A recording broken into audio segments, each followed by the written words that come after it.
नाजरीन अस्सलाम वालेकुम। इनसाइड न्यूज़ के नए प्रोग्राम के साथ मैं हूं इब्राहिम राजा और आज हम बात करेंगे कि मियां नवाज शरीफ के मुतल्लिक लंदन से क्या बड़ी खबर आई है, एक अहम टेलीफोन कॉल की कहानी क्या है, शरीफ ख़ानदान ने अब क्या दो बड़े फैसले किए हैं, army chief general Qamar Javed Bajwa की दो अहम मुलाकातों का पस मंज़र क्या है, मियां नवाज शरीफ के हवाले से एक रिपोर्ट पर बड़ी ही गर्मा गर्म बहस क्यों हो रही है और वज़ीर-ए-आज़म इमरान खान क्या अहम फैसले करने वाले हैं। हमारे जिन दोस्तों ने अब तक हमारे चैनल को सब्सक्राइब नहीं किया उनसे हम कहेंगे कि हमारे चैनल को सब्सक्राइब कर लें ताकि उन्हें अहम मालूमात बर वक्त मिलती रहें। अब वापस आते हैं आज के मौजू पर, यानी मियां नवाज शरीफ के मुतल्लिक लंदन से क्या बड़ी खबर आई है। सबसे पहले आपको मौजूदा सियासी सूरत हाल के मुतल्लिक एक दिलचस्प वाक़या सुनाते हैं जिससे आपको पता चलेगा कि इस वक्त कौन किस किस्म का और किस नौइयत का खेल खेलने की कोशिश कर रहा है। तो मामला ये है कि इस्लामाबाद में जो पीडीएम का इजलास हुआ इसमें कुछ बड़े ही दिलचस्प मनाजिर देखने को मिले और ये इजलास एक ऐसे वक्त में हो रहा था जब मौलाना फजलुर रहमान और मियां नवाज शरीफ के दरमियान कोई 2 माह से राब्ता मुनक़ता था और 2 माह बाद एक कॉल की सूरत में ये राब्ता बहाल हुआ था और मौलाना फजलुर रहमान और मरियम नवाज़ के दरमियान भी कई हफ्तों से किसी किस्म का कोई राब्ता नहीं हुआ था। इससे पहले मौलाना फजलुर रहमान मरियम नवाज़ से मुसलसल राब्ते में रहते थे और मौलाना फजलुर रहमान असल में मियां नवाज शरीफ से और मरियम नवाज़ से कुछ खिंचे खिंचे और नाराज़ भी नज़र आए और उसकी वजह ये थी कि पीडीएम के टूटने के बाद मौलाना फजलुर रहमान की सारी उम्मीदें मुस्लिम लीग नून से थीं और मुस्लिम लीग नून से उनकी तवक्को ये थी कि पीपल्स पार्टी ने तो आखिर में एक तरीके से इनडायरेक्टली लॉन्ग मार्च और धरने से भी इनकार कर दिया था, लेकिन जब मौलाना फजलुर रहमान ने मुस्लिम लीग नून के कहने पर और शाहिद खाकान अब्बासी के उकसाने पर पीपल्स पार्टी को शो का नोटिस तो जारी कर दिया, उस वक्त मुस्लिम लीग नून ने पूरा यकीन दिलाया था मौलाना फजलुर रहमान को कि हम पीपल्स पार्टी के बग़ैर भी इस तहरीक को आगे बढ़ाएंगे, लॉन्ग मार्च भी करेंगे और यहाँ तक उनको यकीन दिलाया गया था हमारे ज़राए के मुताबिक कि अगर आप रावलपिंडी की जानिब मार्च के ऊपर मुत्तफ़िक हैं तो हम ये लॉन्ग मार्च रावलपिंडी की जानिब भी करेंगे और जीएचक्यू के सामने भी आपके साथ मिलकर धरना देंगे। लेकिन उसके बाद हुआ क्या और मौलाना फजलुर रहमान की नाराज़गी की असल वजह क्या थी? वो वजह ये थी कि पीडीएम के टूटने के बाद यानी पीपल्स पार्टी और एएनपी के अलग होने के बाद मौलाना फजलुर रहमान ने खुद पीडीएम के एक इजलास के बाद कुछ जलसों का ऐलान किया था, यानी जो बची खुची पीडीएम थी उसके प्लेटफॉर्म से उन्होंने कुछ जलसों का ऐलान किया, लेकिन बाद में मुस्लिम लीग नून ने उन जलसों में शिरकत से भी माजरत कर ली मुख्तलिफ हीले बहाने करके और यूं वो जलसे या तो कैंसिल कर दिए गए या फिर वो जलसे मुअख्खर हो गए। तो मौलाना फजलुर रहमान ने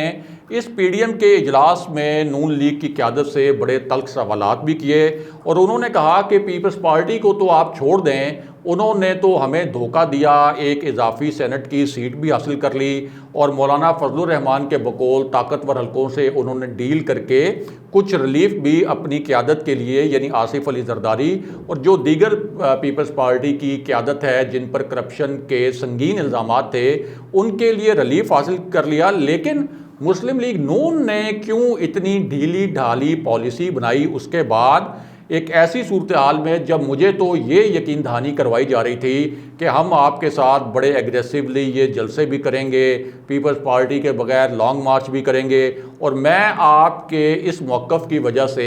इस्टेब्लिशमेंट के ख़िलाफ़ बड़े तुंदो तेज़ किस्म के बयानात भी देता रहा और उन्होंने इशारों कनायों में शहबाज शरीफ की तरफ जिक्र किया जिनके बारे में जानने वाले जानते हैं कि वो किसी भी किस्म की तहरीक के हक़ में नहीं है, कि इस वक्त किसी किस्म की तहरीक चलाई जाए। ना तो वो ये चाहते हैं कि हुकूमत के ख़िलाफ़ कोई तहरीक चले, ना ही वो ये चाहते हैं कि इस तहरीक के दौरान इस्टेब्लिशमेंट के ख़िलाफ़ कोई इस तरह की तकरीरें की जाएं जिससे वो कोई डील करने की कोशिश कर रहे हैं या कोई मफाहमत के ज़रिए जो रिलीफ लेने की कोशिश कर रहे हैं उस रिलीफ लेने की कोशिशों को मज़ीद नुकसान पहुँचे। तो इस पूरी सूरत हाल में मौलाना फजलुर रहमान ने शाहिद खाकान अब्बासी से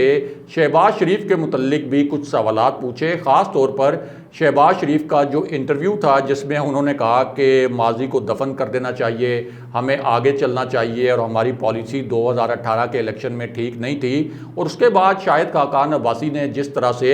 शहबाज शरीफ के ख़िलाफ़ बड़े ही तुंदो तेज़ स्टेटमेंट दिए थे और उनके बयानिए पर हमले किए थे, तो इस हवाले से भी मौलाना फजलुर रहमान शाहिद खाकान अब्बासी को कुरेदते रहे कि आखिर ये जो बयानिए के मुतल्लिक एक जंग नज़र आ रही है इसमें क्या हकीकत है और मियाँ नवाज शरीफ असल में चाहते क्या हैं और शहबाज शरीफ किस तरीके से पार्टी को आगे लेकर जाना चाहते हैं। और मेरे साथ यानी ये जो PDM का प्लेटफॉर्म है, इस प्लेटफॉर्म पर आप शहबाज शरीफ की पॉलिसी के तहत चलेंगे या मियाँ नवाज शरीफ की पॉलिसी के तहत चलेंगे। बहरहाल इस पूरी सूरत हाल में मरियम नवाज़ जिन्होंने पहले इस इजलास में शरीक नहीं होना था, अब भी वो अमली तौर पर तो इस इजलास में शरीक नहीं है, लेकिन वीडियो लिंक के ज़रिए उन्होंने इस इजलास में शिरकत की। जबकि मियाँ नवाज शरीफ जो हैं उन्होंने भी वीडियो लिंक से ही इस इजलास में शिरकत की। दूसरी जानिब इसहाक डार जो पाकिस्तान से मफरूर हैं और आबिद शेर अली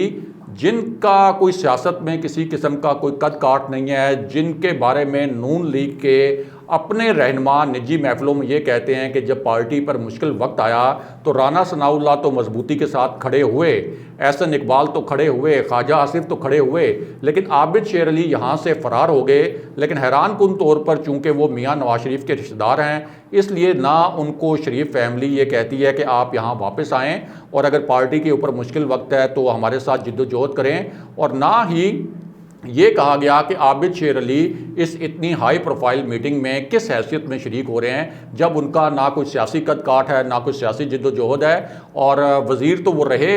पिछली हुकूमत में जब नून लीग की हुकूमत थी, लेकिन जैसे ही हुकूमत ख़त्म हुई तो उस वक्त उन्होंने ये भांप लिया कि मुस्लिम लीग नून के ऊपर मुश्किलात आने वाली हैं, जिसके बाद वो पाकिस्तान से फ़रार हो गए। बहरहाल अब वापस आते हैं कि मियाँ नवाज शरीफ के मुतल्लिक एक रिपोर्ट पर क्यों बड़ी गर्मा गर्म बहस हो रही है, और साथ ही आपको मुख्तसरन अफ़गानिस्तान से जो ताज़ा तरीन और एक बहुत अहम खबर आई है उससे भी आगाह करते हैं। तो मामला ये है कि अफ़गान सदर अशरफ गनी ने आर्मी चीफ अब्दुल वली अहमद ज़ई को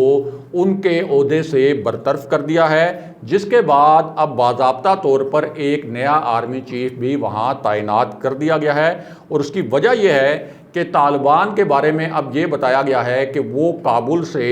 140 किलोमीटर से भी कम दूरी पर हैं इस वक्त, और उन्होंने एक बहुत अहम शहर पर कब्ज़ा किया है। इस शहर का नाम बताया गया है पुल खमरी, और ये कहा गया है कि तालिबान ने 5 रोज़ के दौरान 9 से ज़्यादा जो सूबाई दारुल हुकूमत हैं वहाँ पर कब्ज़ा कर लिया है। दूसरी जानिब जो भारत के कौंसल खाने थे वहाँ पर मुकम्मल तौर पर बंद कर दिए गए। आखिरी जो कौंसल खाना था उसे भी बंद कर दिया गया, और ये वही कौंसल खाने थे जहाँ से पाकिस्तान के ख़िलाफ़ दहशतगर्दी करवाई जाती थी और पाकिस्तान में दहशतगर्दों की माली इमदाद की जाती थी। तो ये जो कौंसल खाने थे जहाँ से पाकिस्तान में बदअमनी फैलाई जाती थी, तकरीबकारी फैलाई जाती थी, उन कौंसल खानों को खाली छोड़कर वहाँ पर ताले लगाकर जो भारतीय हुकाम है वहाँ से फ़रार हो गए हैं। बहरहाल दूसरी जानिब एक अहम खबर ये भी है कि अब यूरोपीय यूनियन ने ये तस्दीक की है बाज़ाब्ता अपनी जो उनकी इंटेलिजेंस ज़राए हैं उनके ज़रिए कि अफ़गानिस्तान में असल में तालिबान अब 65% से ज़ायद इलाके पर कब्ज़ा कर चुके हैं। ये ऑफिशियल स्टेटमेंट आया है यूरोपीय यूनियन की जानिब से। अब वापस आते हैं कि मियाँ नवाज शरीफ के मुतल्लिक क्या बहुत अहम नौयत की रिपोर्ट डिस्कस हो रही है और जनरल बाजवा की 2 मुलाकातों का पस मंज़र क्या है। अब मियाँ नवाज शरीफ की ये जो रिपोर्ट डिस्कस हो रही है ये असल में उनकी एक मेडिकल रिपोर्ट है, और ये मेडिकल रिपोर्ट सबमिट की गई है अदालत में। इस मेडिकल रिपोर्ट के जो कुछ नुकात हैं वो मुख्तसरन आपके सामने रखते हैं और फिर आपको बताते हैं कि असल में ये मेडिकल रिपोर्ट जो है इसको मुतनाज़ा क्यों करार दिया जा रहा है और इस पर गर्मा गर्म बहस क्यों हो रही है। अब ये जो रिपोर्ट सबमिट की गई है इसमें यह कहा गया है कि डॉक्टर्स ने मियां नवाज शरीफ को सफ़र करने से रोक दिया है और कोरोना की वजह से उन्हें अवामी मकामात पर जाने से गुरेज की हदायत की है। दूसरी जानिब मियां नवाज शरीफ की कई ऐसी वीडियो सामने आई हैं जिसमें देखा जा सकता है कि वो मुख्तलिफ पार्क्स में वॉक वगैरह भी कर रहे हैं। इसके अलावा इस रिपोर्ट में ये कहा गया है कि मियां नवाज शरीफ को लंदन में अपने हॉस्पिटल के करीब ही रहना चाहिए, यानी जिस हॉस्पिटल में उनका ट्रीटमेंट कोई 1.5 साल पहले हुआ था उसके करीब ही उनको रहना चाहिए। उनके दिल, गुर्दों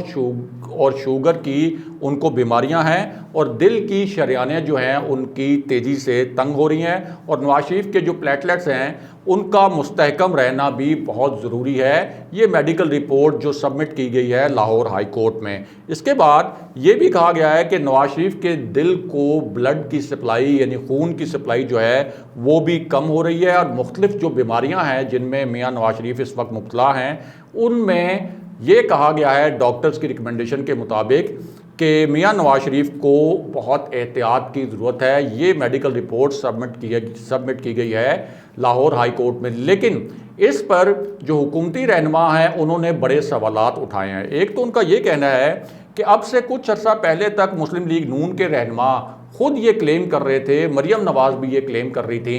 कि मियां नवाज शरीफ की तबीयत बिल्कुल ठीक है। वो बड़े हशाश बशाश भी नज़र आ रहे थे। पीडीएम के जलसों से उन्होंने लंबी घंटों लंबी उन्होंने तकरीरें की। फिर आज़ाद कश्मीर के जो इंतखाबात थे उनमें भी मियां नवाज शरीफ ने तकरीरें की। अपने नवासे का पोलो मैच भी देखा और वो हमें जो दीगर एक्टिविटीज़ हैं मियां नवाज शरीफ की उनकी जो तस्वीर और वीडियोज़ हैं वो मुस्लिम लीग नून का सोशल मीडिया सेल फ़ख्र के साथ खुद शेयर करता रहा और ये भी कहता रहा कि रोक सको तो रोक लो और जो लोग जल रहे हैं मियां नवाज शरीफ की सेहत ठीक होने पर उनको हम और जलाएंगे। तो इस पूरी सूरत हाल में अब ऐसा क्या हुआ कि एक नई रिपोर्ट में ये कहा गया कि मियां नवाज शरीफ को इतनी बीमारियां लाहक हैं और मियां नवाज शरीफ का ट्रीटमेंट जो है वो लंदन में होना बहुत ज़रूरी है। अब इस हवाले से जो लंदन में मौजूद सहाफ़ी हैं उनका ये कहना है कि जब मियां नवाज शरीफ लंदन पहुंचे थे तो इनिशली तो उनके कुछ विज़िट थे क्लिनिक्स के, लेकिन पिछले कोई 1.25 साल से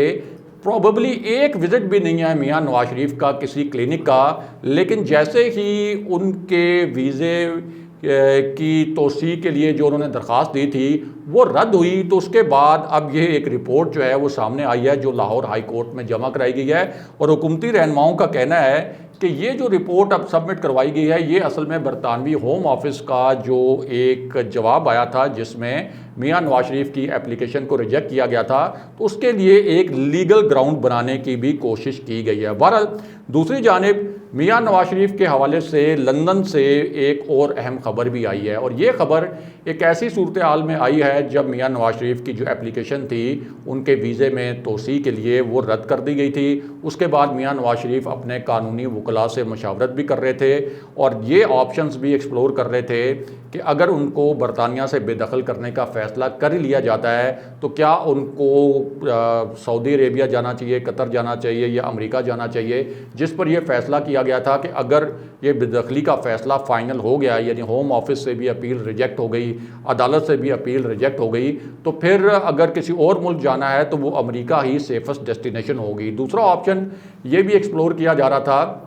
कि क्या और कानूनी रास्ता निकाला जा सकता है मियां नवाज शरीफ का बरतानिया में क़याम बढ़ाने के लिए। उस हवाले से एक डेवलपमेंट ये हुई थी कि सियासी पनाह की एक जो दरख्वास्त है वो कानूनी जो टीम है मियां नवाज शरीफ की वो बनाना चाहती थी। मियां नवाज शरीफ ने उसके ऊपर गो अहेड भी दिया और हमारे ज़राए के मुताबिक वो दरख्वास्त भी मुकम्मल तौर पर अब ड्राफ्ट कर ली गई है, तैयार कर ली गई है। जैसे ही अदालत से अगर कोई ऐसा फ़ैसला मियां नवाज शरीफ के ख़िलाफ़ आता है और अदालत अगर होम ऑफिस का फ़ैसला बरकरार रखती है तो इमीडिएटली ये दरख्वास्त दायर कर ली जाएगी। अब इस पूरी सूरत हाल में 14 अगस्त को क्या होने वाला है लंदन में, तो मामला ये है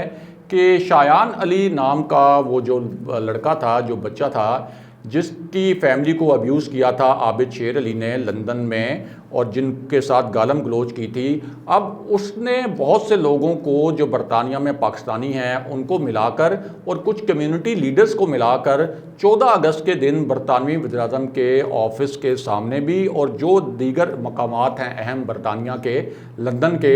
वहाँ ये फ़ैसला किया है कि पाकिस्तान के योम आज़ादी पर वो एहतजाज करेंगे और बरतानवी हुक्काम को ये बावर कराएंगे कि पाकिस्तान के ऐसे अनासिर जो वहाँ से लूट मार करके मनी लॉन्ड्रिंग करके यहाँ आकर बैठे हुए हैं, उन्हें यहाँ पर सेफ़ हेवन्स फराहम ना किए जाएं, क्योंकि अदालतें उनको मफरूर करार दे चुकी हैं, अदालतें उनको मुजरिम करार दे चुकी हैं, अदालतों में उनके ऊपर करप्शन के केसेस जो हैं वो साबित हो चुके हैं। तो फिर बरतानिया किस तरह से ऐसे अनासिर को अपनी सरजमीन पर बर्दाश्त कर सकता है और उनको पनाह दे सकता है। तो इस हवाले से 14 अगस्त के दिन जो योम आज़ादी पाकिस्तान है, उस दिन एक बहुत बड़ी कैंपेन जो है वो लंदन में इस हवाले से लॉन्च की जाएगी, जिसका इनिशिएटिव शायान अली और उनकी जो टीम के दीगर लोग हैं उन्होंने किया है। दूसरी जानिब army chief general Qamar Javed Bajwa की दो बहुत अहम नौयत की मुलाकातें हुई हैं। इनमें एक मुलाकात उनकी हुई है तुर्क वज़ीर दिफा के साथ। अफ़गानिस्तान के पर्सपेक्टिव में ये एक इंतहाई अहम मुलाकात थी। और दूसरी मुलाकात जो हुई है वो चीनी सफ़ीर के साथ हुई है। पिछले 3-4 हफ्तों में ये एक तीसरी मुलाकात है जनरल बाजवा की चीनी सफ़ीर से, जो कि खित्ते के जो सूरत हाल है उस हवाले से भी, अफ़गानिस्तान की सूरत हाल के हवाले से भी और सी पैक के हवाले से भी बहुत ज़्यादा अहमियत की हामिल है। क्योंकि जिस तरह से दासू में चीनी इंजीनियर्स पर हमला हुआ था, उसके बाद से मुसलसल जो हैं वो चीन के जो आला हुकाम है और पाकिस्तान के अस्करी हुकाम मुसलसल मुलाकातें करके ये जो मामला है इसके ऊपर डिस्कशन कर रहे हैं। अगले प्रोग्राम तक के लिए खुदा हाफिज़।